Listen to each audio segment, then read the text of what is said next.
Agora nós vamos entrar no campo das perspectivas. Mark Pollard é um renomado estrategista, já trabalhou em diversas agências e gosta muito de falar como ser um bom profissional. Quando pensamos em nos bastar em termos de conhecimento, nós deixamos de entender a importância de diferentes perspectivas, e isso reflete em todo o nosso pensamento estratégico. Como podemos nos provocar a trazer pontos de vista conflitantes e que nos faça conflitir com nós mesmos? Como deixar de ser singular, pensar no singular e pensar cada vez mais no coletivo? Mark está sempre buscando aperfeiçoar as suas ideias. E para esse bate-papo, no final da apresentação, ele convidou a querida Ma Lobo e o queridíssimo também Iuren Ramiro para um bate-papo. Importante dizer, deixem as perguntas de vocês no chat, pois o Mark responderá a todos nos stories do grupo de planejamento, lá no Instagram, @grupo de planejamento. Agora é com você, Mark, direto de Nova York.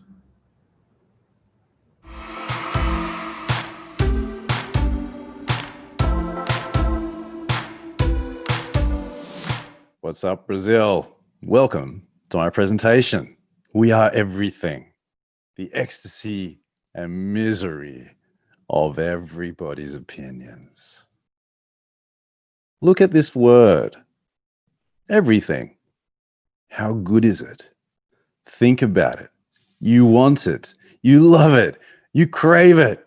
Everything. So good. It's infinite good. And you know how I know that you know that everything is good? There are 3 reasons. The first is that your country is everything. I was fortunate enough to visit Sao Paulo last year, and I heard the phrase, Brazil is everything. And it was said with a kind of wonder and appreciation and amazement, but also a sense of dread, because everything's everything, and that means it's good and not good. But generally speaking, your country is everything. It's like a mini universe, right? And that's how I know that everything is great, infinite great. All the people, the history, the nature, the vistas, the landscape. It's everything, right? The second reason that I know that you know that everything is great is this: your brain is everything. Chances are that if you're here today, you are mind identified and swimming in an ocean. Mind identified is a slightly esoteric concept that I came across through Eckhart Tolle. And it's used to describe people who think that they are their thoughts, and that to not think is to not know who you are. If you've ever had a long weekend or tried to take a week off and you found yourself not working and not thinking and wondered, who am I? Your mind identified. You identify with what goes on inside your head.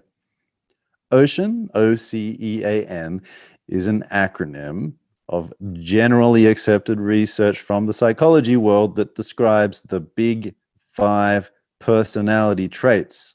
They are openness, seeking out variety, being open-minded, seeking novelty.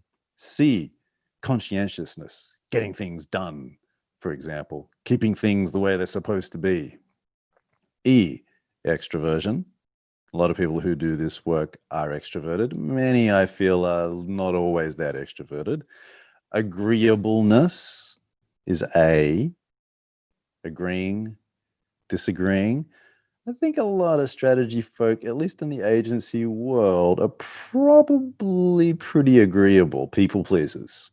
People who are disagreeable tend to be very good at saying the word no.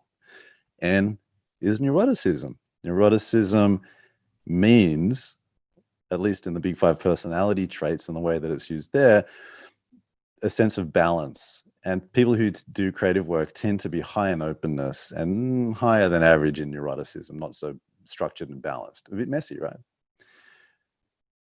And so O is you being high in openness. You love everything because so much out there to learn. There's always a new place to eat. There's a new thing to cook. There's a new person to meet, even for the introverts. There's at least a new person to interview, because you're safer when you're interviewing people, right? Finally, your creativity is everything. I mean, if you think about it, creativity is the work of pulling from infinity and making new combinations of things. So everything is where you live, it's how you are, it's how you experience yourself, and it's what you do. That is to say that you are mind-identified ocean swimmers who work infinity for a living in a country that is a universe, which is to say that you know this, that everything is the infinite best. So what's the problem? If everything is the best, nearly always the best, mostly the best, what's the problem? Why are we talking about it when we're talking about pluralism, diversity and inclusion, bringing other people into our workplaces, into power, into hierarchy, into how we think? I think the problem's you. You're the problem. And here's why I'd argue that you, or I could soften it to say we are actually the problem. It's this need to feel right or wrong and to feel special when we're right. That means that your everything, our everything, does not include everyone, because in being right, we become more important. By becoming more important, we attract more resources, more mating opportunities, and so on. If you're into evolutionary psychology, I almost went on a deep evolutionary psychology tangent there. But we love everything, right? But our need to feel correct, right, and special means that our everything is just ours. And it doesn't include everyone. Yet we know there are so many benefits to everyone, which is to say that there are so many benefits to other people's perspectives. Here are 5 from Brazilians around the world that I'm friends with on Instagram. Priscilla Rosenberg says, you can see a more complete picture of a situation. That's a great benefit. You can learn how to approach conflict in a different way, says Erica Brenner. You can understand each other and yourself better, says Mirella Jatoba. Francisco Tolentini says, you can change your mind completely about something. Not many people on this planet really ever want to do that. Most of you will. Beatrice Burrios says, we become better at recognizing opportunities for change. There's a ton of science, a ton of research out there that looks at diversity of crowds, of groups, and how they solve problems, diversity of boards in businesses and business outcomes. But that's not really where I want to go today. I want to talk about you. I really do believe, and this is a perspective that I've come to embrace increasingly in recent years, that when we talk about strategy, we're talking about critical thinking and creativity, and often, depending on your philosophical, psychological, and religious point of view, yourself, what it is to be alive. So here are 5 beautiful benefits of embracing other people's perspectives. Other people's perspectives help us understand the world and our potential places in it. Also, what insights can do. Other people's perspectives can help us feel less alone. In feeling less alone and in having more perspectives at hand, we can feel more capable, more creative, and obviously more flexible, because we have more points of view to draw upon to solve certain situations or problems as they arise. Perspectives help us grow. Needing to feel correct and special, that will keep you stuck. Because all you're going to do is build this little world with a very small house on a very small hill that no one can get into unless they're telling you that you're great and you're correct and you're never wrong. As opposed to the world that you could inhabit, which is not in a small house on a small hill, where you go and roam it and you collect different people's opinions and you deliberately challenge the way that you see the world. Look, here are some examples. Talita Alves says, I used to think I had to give the right answer during meetings because if I didn't, my boss would think I wasn't there. We've all felt this. Now, this is how a perspective changed. I believe I don't have the right to be right. That's strong language. An answer is collaborative. There's an interesting shift there from using answers to be right, to get attention, to get validation, to progress, to climb in importance, to climb the hierarchy, versus seeing answers as maybe right or maybe wrong, but also maybe right or wrong is not the point. But the point is that we agree and that we move on. And I don't think Toledo or I would ever talk about just agreeing for the sake of agreeing. You need some kind of intellectual ferocity and candidness involved. Priscilla Rosenberg, who's in Toronto now, or as the people from Toronto call it, Toronto. I used to think that I had to have a job as a strategist before I could call myself one. This is really interesting. A lot of you will identify with this. And not only will you identify with this particular sentence, but for those of you who freelanced or you're thinking about freelancing, what do you call yourself? Do you call yourself a strategy director if an agency has never called you a strategy director before? Erica Brenner, who's in Oslo but is from Sao Paulo. I had a lot of prejudice against certain Brazilian music, such as sertanejo, country music. I thought it was tacky and lame and not to my taste at all. But after living abroad in Norway, Norway's dark and cold. I'm sure some of you have been there. I was there for the first time a couple of years ago. It was about 4 hours of light. And got to meet Erica and the community there, the advertising community there, and it was great. It's a very introverted advertising community. So it makes me wonder how a Brazilian would survive there, which is to totally stereotype you, because I know you like to party and hug. But Erica says that she's changed her attitude towards sertanejo music because it's great to cure homesickness. It's nostalgic, it's classic, it's truly Brazilian. Marilla Jatoba says, now I pay attention to what I really want and not what society makes me think I want. When I saw that I did not receive approval from people and that I was not happy, I saw that I needed to change. I understood that the only approval has to be mine with me. I am my own project and client. I think most people go through this, that as you're young, high school, early career, that you build a lot of your persona, who you are, around what society tells you, what your friends and family tell you. And then at some point, for some of us, not all of us, we realize that that's not working anymore. It stops to work. And so we have to work out what matters. And often there is an investigation of what matters on the inside, and then a reemergence into the world. It's part of the hero's journey. You can read some Joseph Campbell if you want to nerd out on that. Beatriz Bullios says, I based my whole career on the misconception that there was only a straight path. This ended up leaving me extremely anxious whenever I had to make a decision that contradicted what I believed about myself. Think about it. A lot of you will identify with this. You're supposed to go to the right school, get the right grades, go to the right university or college if you were fortunate enough to get a tertiary education, get the right internships, move to the right city, work for the right job, work for the right boss, progress, get that next promotion. And then it's like, hang on, this is one, and actually very limited, one way of looking at the world. I now believe firmly that you can approach your career more like a portfolio than a trajectory. Great perspectives. So good. Infinite good, right? Perspectives help us grow. Needing to feel correct and special can keep us stuck. Look, when I came back from Sao Paulo, I was getting this little book, the first book that I've ever written. It's massive. It's 400 pages. I was getting it ready. And I really felt beautiful energy in Brazil, and I wanted to spend some more time there. And it's partly because of the hugging.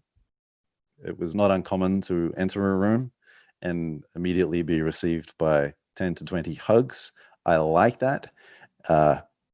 Look at me. You can work out where I'm from and whatever adjectives come to mind. You could call me a white Anglo-Saxon Protestant, I guess, by trade, by background, by origin. That is exactly what I am. Culture's not big on hugging, and I like a hug. So I felt really good energy from Brazil, and having these talks with people in the strategy and account planning community there, it just filled me with this kind of energy and life that I had not expected and not really felt before. And I'm not exoticizing it at all. There was a certain passion and fire and survival in spite of the really difficult odds of being successful in Brazil, right? I know it's difficult because I heard a lot of stories. But I decided that I wanted to get this book translated into Portuguese. I've just received the translation. I'm going to release it next year. But just to show you a different perspective on the stuff that I wrote, I actually asked an illustrator in India to bring to life visually in the way that she would, but to bring to life excerpts from this book. There are 3 examples that I'll show you. These illustrations are not in the book, and this illustrator is awesome, Shivani Javeri. She's just starting out on a full-time professional independent career. I think she's going to have an amazing career. A lot of strategists see themselves as lone wolves. Partly that's to do with introversion, and often a lot of strategists spend time in research and in thinking because it's easier to do that than to actually engage with other people.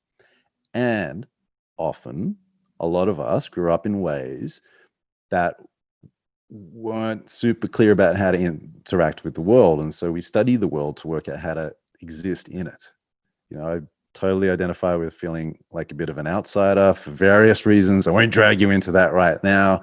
Never felt that I fit in many rooms, even though for a lot of you, you'll be like, yeah, but you're an increasingly middle-aged white male. You belong in every room. But it's not something that I ever felt growing up. And it's something that is still deep inside me. Partly to do with introversion, just partly to do with family history. But here's Shivani, and these are her words here, that when she's bringing to life this sense of feeling like a lone wolf. There's this bittersweet feeling when you're so full of ideas and opinions that you could howl your way through life, but you'd rather soak in a bathtub full of these ideas away from the world and stay safe in the idea that you're all alone. I deal with thousands of strategists through Sweathead. We've got nearly 15,000 people in the Facebook group. It's part of my work. Part of my work in life is I want to help people who think for a living live, because it's something that I'm still trying to do, even though I'm older than most of you. Still trying to work it out. Didn't really have the skills with that because I was mind identified and I disappeared into here all the time. 4 a.m., 5 a.m., still in here working away, not trying to exist in the world, although that is, I guess, one way to try to exist in the world, being a workaholic. But what I love here is, like, this is Shivani. I don't take a lot of baths, but she immediately thought of feeling like a lone wolf. And with her work, she's in a bath and she's got hermit soak or soap there. And instead of doing the ideas and putting them out into the world and interacting with people, she's staying safe in a little water-like prison there. Imposter syndrome. It's big right now. It's really popular. It's gone viral. Really interesting topic. Shivani, here's an illustration that she made to bring to life the excerpt in my book. And she says, it's 3 p.m. The final draft is due in about half an hour. And as someone who loves to think, I graciously welcome the presence of my inner critic, because who doesn't want some last minute quality control for their work? And so this illustration has an inner critic, has a calendar where someone's made an invitation or booked an appointment to chat with their self-doubt. And then the final one discusses visually the topic of empathy. I did a bit of therapy last year, and it was weird because I'd written this book, and a lot of this book is about the stuff I've been thinking about as I enter midlife.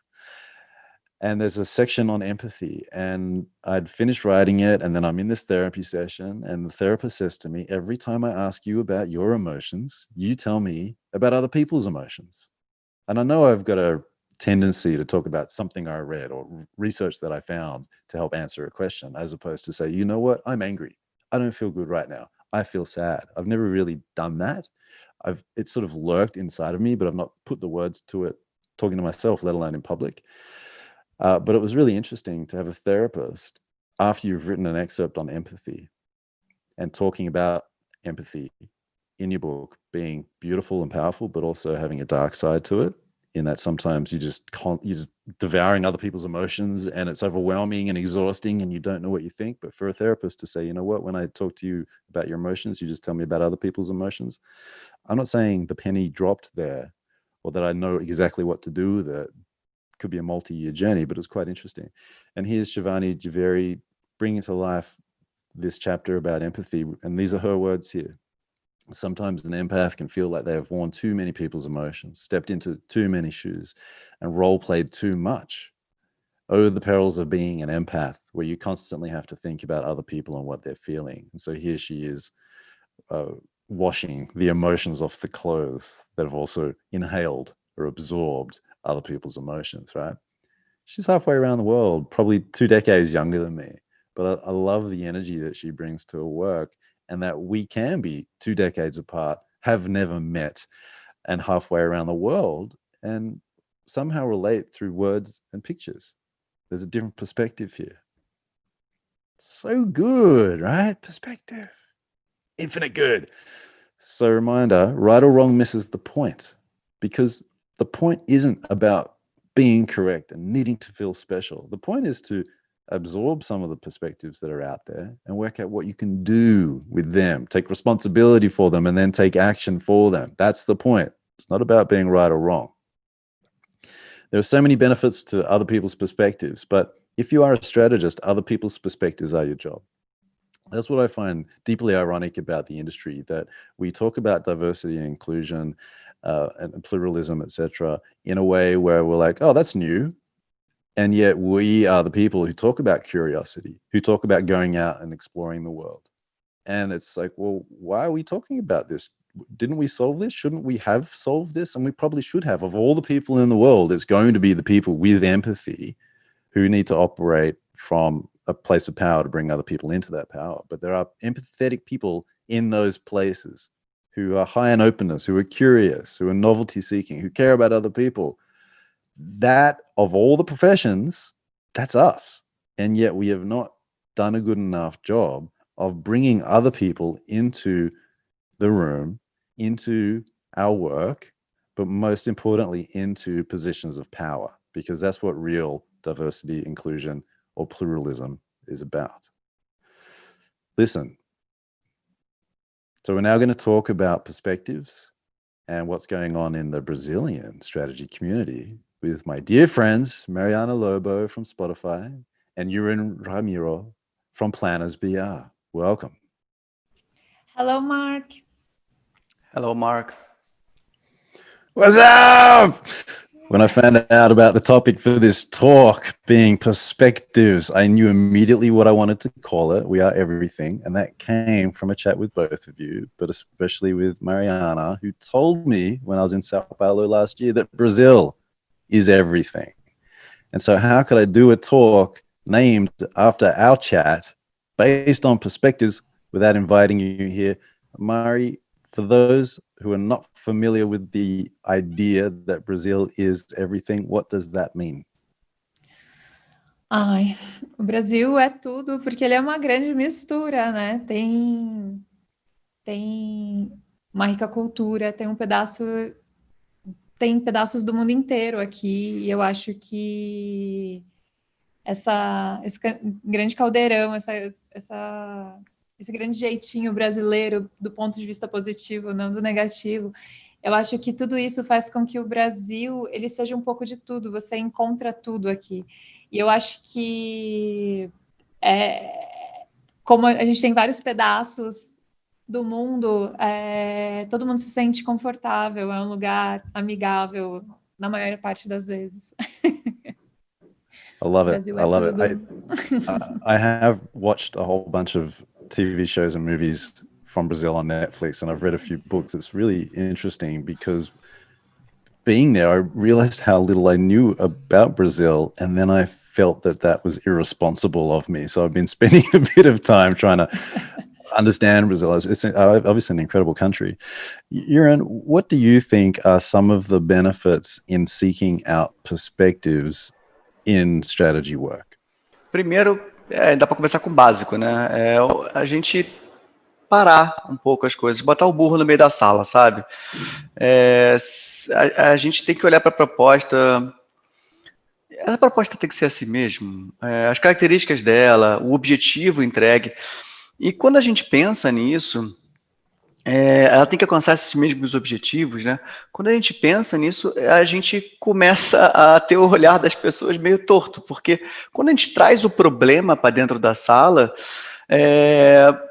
as pessoas tendem a olhar esquisito, porque a gente trava um pouco o processo. A gente precisa fazer um pouco disso, o mundo precisa parar um pouco o processo para poder pensar a respeito de si próprio, e o nosso papel é parar um pouco esse mundo, às vezes.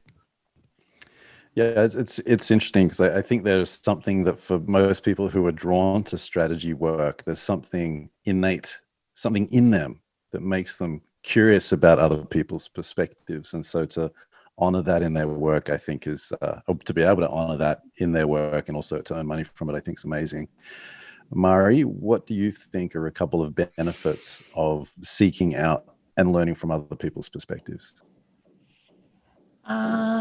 Sobre os benefícios, eu acho que é parar para pensar mesmo, né? A gente se desafiar o tempo todo para trazer essas novas perspectivas. Eu acho que quando a gente para de fato pensar nessas novas perspectivas, a gente tem uma expansão de pensamento, né? Eu acredito que eu sou paga para aprender, e para mim aprender é o maior ganho de todos, é o maior benefício de todos, que o meu trabalho me traz. Então, o conhecimento, ter essa presença garantida em qualquer projeção que eu faço do futuro, quando eu trago isso para a mesa e a gente consegue discutir sobre esse problema e repensar ele, trazer essas novas perspectivas, eu acho que esse é o maior benefício, é o maior ganho de todos. So learning and feeling more connected to the world, it's interesting because you could argue based on that perspectives are like magic mushrooms. I've never done magic mushrooms, but researchers, this is me always talking about research. I like it. Researchers, when they look into magic mushrooms, they talk to people about whether the experience changed them, whether they learned something, and whether the experience made them feel more connected to the world. So we can keep that in mind. This is an important part of this talk, that other people's perspectives are like magic mushrooms. Iuren, strategists are under so much pressure right now for so many reasons, not just because of what's going on in the world with the economy everywhere and politics, etc., but just the amount of time that people have. How do you try to make sure that you're reaching out and finding out other people's perspectives, probably without a lot of time? Acho que interesse genuíno é uma chave, sabe? A gente pode pegar de várias perspectivas, né? Mas falando da empresa, por exemplo, né? Você tem cliente.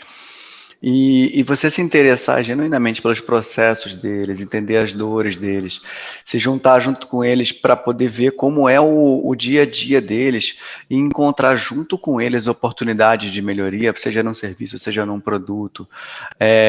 Isso traz benefício, sabe? Entender a perspectiva não necessariamente é um trabalho introspectivo, ele também é. Mas ele também cabe muito em você ouvir, escutativa mesmo, sabe? Buscar sentir o outro, ter essa questão de empatia que você fala também no talk. Então, acho que é relevante essa escuta genuína, sabe? Esse interesse genuíno. Mari, I'm sure at Spotify that you have an incredible sales team, a really good client management team, a brilliant account management team, whatever words you use, but a great sales team who are constantly finding briefs from clients for you to respond to without a lot of notice.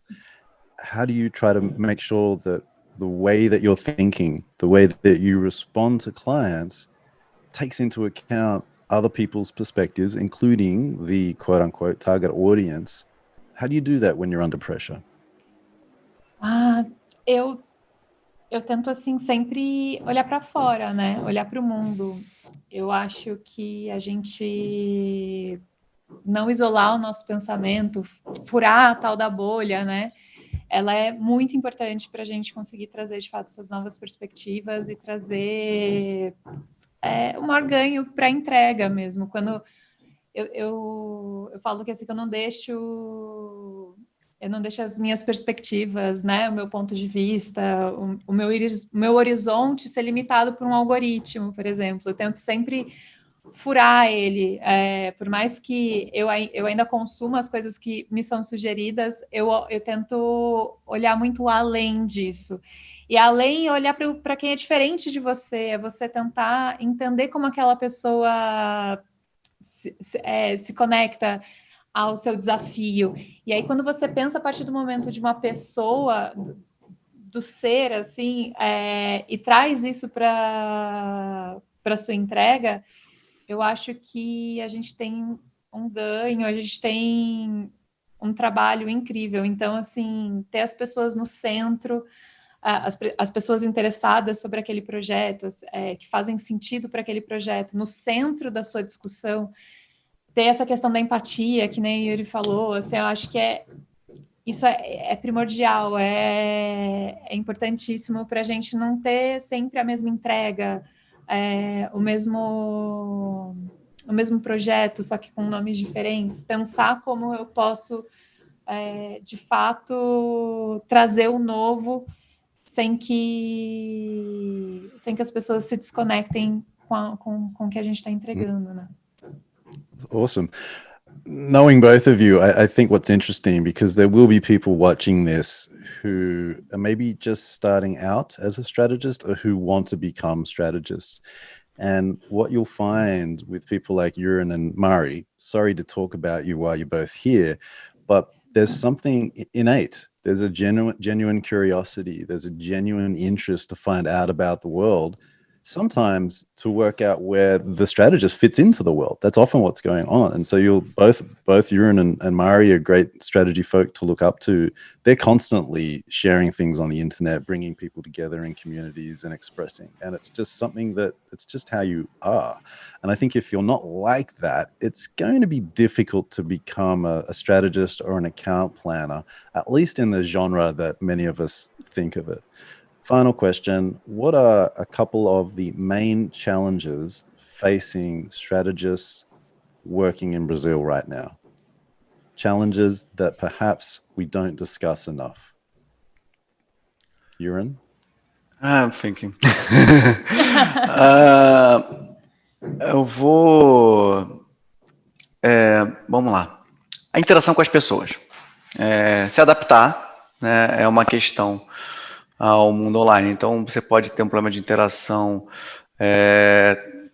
A relação com as pessoas, seja num workshop, onde você está acostumado a ter um coffee break, está acostumado a ter uma cerveja no final, seja na cerveja com alguém novo da agência, ou se você é a pessoa nova da agência, para poder se aproximar no nível mais humano do outro profissional, para poder conhecer ele e assim melhorar as relações de trabalho, porque nós somos seres humanos, somos seres relacionais, a gente precisa dessa conexão.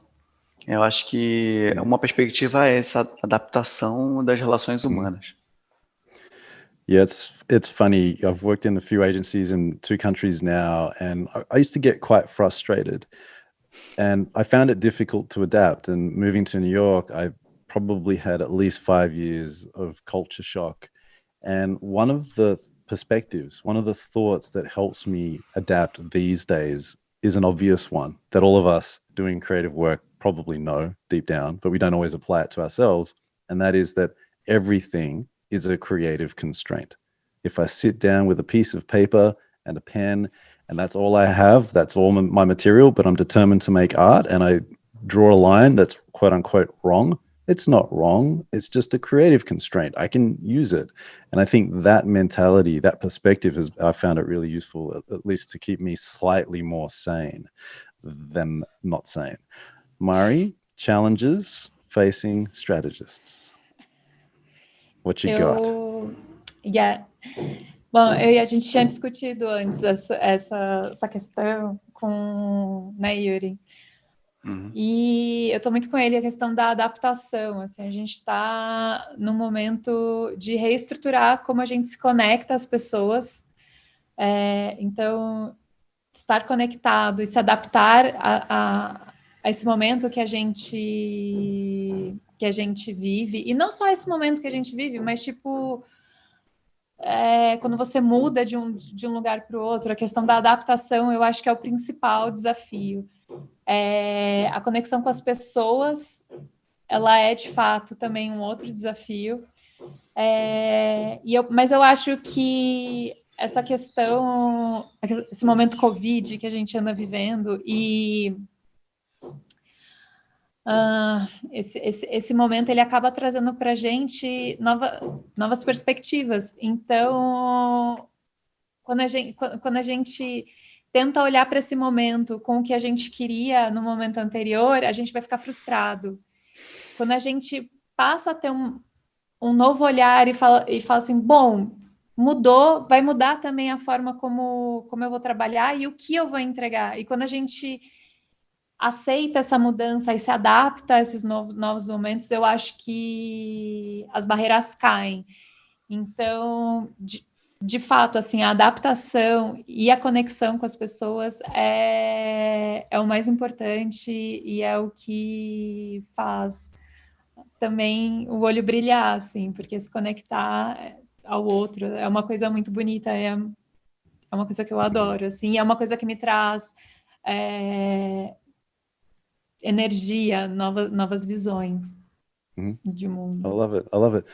I really appreciate both of you being here today. As soon as I thought of the topic and what I wanted to talk about, I also thought that I had to bring people in. And then I immediately thought of you two, and that we could do this together is a beautiful thing. And it's one of the wonderful things about the work that we do, right? We get to have these conversations out loud, because that's what a conversation is.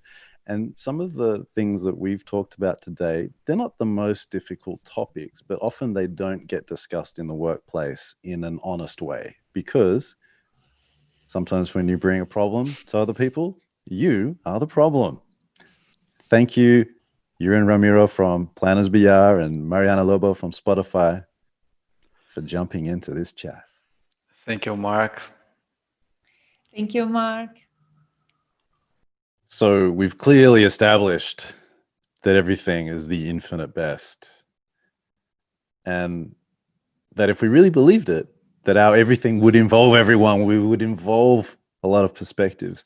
But also the problem, the barrier, the obstacle that many of us need to overcome is this need that we have to feel correct, to feel right, and to feel special.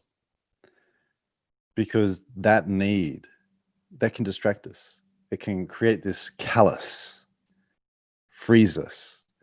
And it means necessarily that if we need to be correct, if we need to feel special, that our everything won't include everyone. This does feel slightly like a Winnie the Pooh story or Dr. Seuss. I hope it makes sense. So as much as many of us have a natural inclination towards trying to find other people's perspectives, there are some shadow sides, some dark sides to this. And that this beautiful idea of involving more people in our work and in our thinking and in our companies and in our cultures and societies and communities, really important. It's not necessarily a utopia. And I just want to call some of the challenges out, because they can create friction. And sometimes we get caught up in this noble idea, the intellectual idea of trying to find a lot of people's perspectives to make our work better, or because we could, to fix society. But sometimes it can create friction that we're not honest about, and that can tire us and wear us down. And that's to say that finding perspectives and bringing more people into our work, into our companies, and into our thinking sits on top of this other perilous work, and that's idea work. Idea work is inherently dangerous work, because to have ideas is to tell society, to tell the world, to tell other people that there's a different way to be. To tell someone that there's a different way to be is to threaten them if they are not change-oriented. And people, we survive, we adapt, we evolve, but in general, we'd probably like to stay the same, because to change admits, for some people at least, if they're egotistical, that there's something wrong, and that maybe there's something wrong with them. So idea work is inherently dangerous work. Then we throw into the idea work the desire to bring a lot of people in, to open up the industry, to open up our thinking, and it can cause some friction. And it can lead to a little bit of misery. And I'm not putting it down. I think it's really important. And for a lot of us, almost a natural way of being and living. But it can lead to some challenges. And there are about 8 of them. It can lead to indecision. You've got 50 people in a workshop working on a project that doesn't need 50 people. Maybe the project would be better if it had 6 or 7 people. It can lead to indecision. Who gets to make the decision? If one person makes a decision, is it really decided? Or can somebody come in, because there are so many people and so many opinions, can someone come in and change it? Mediocrity. The point of involving people and more people is to do more exceptional work, to create a more exceptional world, not a more mediocre world. Exhaustion, having a lot of people involved, whether it's through research or through big teams. Unnecessarily big teams is what I'm really pointing my finger at here. It can exhaust people. Not all people, but a lot of people who do creative work, they're going to be introverted because they're used to being in their brains. And part of the reason that they love creativity is because the creativity helps them express, it helps them interact with the world in a way that they can feel slightly in control of. When you got a lot of people involved, a lot of emails, a lot of phone calls, a lot of Zooms, a lot of check-ins, a lot of people in a workshop, it can tire people. So it's really important as an individual strategist at least, but possibly for a team, to allow yourself time away from thinking, to do long walks, to move the body, walk up mountains, to do some yoga, because it's in that kind of non-thinking, in that kind of not being in your head, that the brain actually goes to work. Involving a lot of people in everything can be really expensive, and it can increase the time it takes to do things. And it's not that those things are wrong by themselves. It's just when it's unnecessarily expensive, or when somebody doesn't want to pay. That's equally bad. If you're trying to bring people into this industry or into your work who have typically been excluded, but you don't want to pay them, it's not really nice, right? And then if something's taking unnecessarily long, or people are working 20 hours a day to include all these people's perspectives, that's also not safe. It's not sustainable, right? So we need to be honest about the dark side, the shadow side of this beautiful desire of including people and including more people's perspectives in our work, so that we can stay sane in our work and in ourselves. Optics. There's nothing more frustrating than doing work that you think is noble and important, and because of that you want to involve a lot of people, get a lot of people's perspectives, and then you realize that the people who gave you the brief, or the people who asked for you to do this project, they're just doing it so that they can look good. They don't really care about change. They don't really care about perspectives. That can be difficult when you start to realize that when you're working on a project. And the final two, I think on a very individual level, these 2 points are something that I encourage all of you who identify as self-expressive and creative individuals, even if you're in the strategy department, not the creative department. Keep an eye on these things. Loss of self, loss of voice. What does that mean? Well, if there's always a lot of other people's perspectives to find out, what do I think? And if you do that for a year, for 5 years, for 10 years, where you stop having your own opinions, where you stop expressing, stop connecting to your own sense of self, to your own voice, to how you like to use words or paint or whatever it is that you like to do that's creative, you get a decade in. And by the way, if you have children, if you're interested in having children, throw children into the mix, a stressed relationship, you could get to mid-30s, 40, 45, and think, oh my God, I've spent all my time trying to understand what everybody else thinks without actually investigating what I think. So keep an eye on these dynamics. They happen, and it's not that they're wrong. It's just that I would encourage you to be honest in discussing them so that you can work out how to solve them as they arise. Nobody wants to bring in a lot of people for a project to make it worse, for example. You've got to talk about these things. So then the riddle is, and this is a riddle that you have to work out, how much everything from everyone is enough? How many perspectives is enough? Because there are infinite perspectives. Creativity works with infinity. There are always more ideas. There are always more insights. Insights are infinite as well. This was a really good riddle to think about.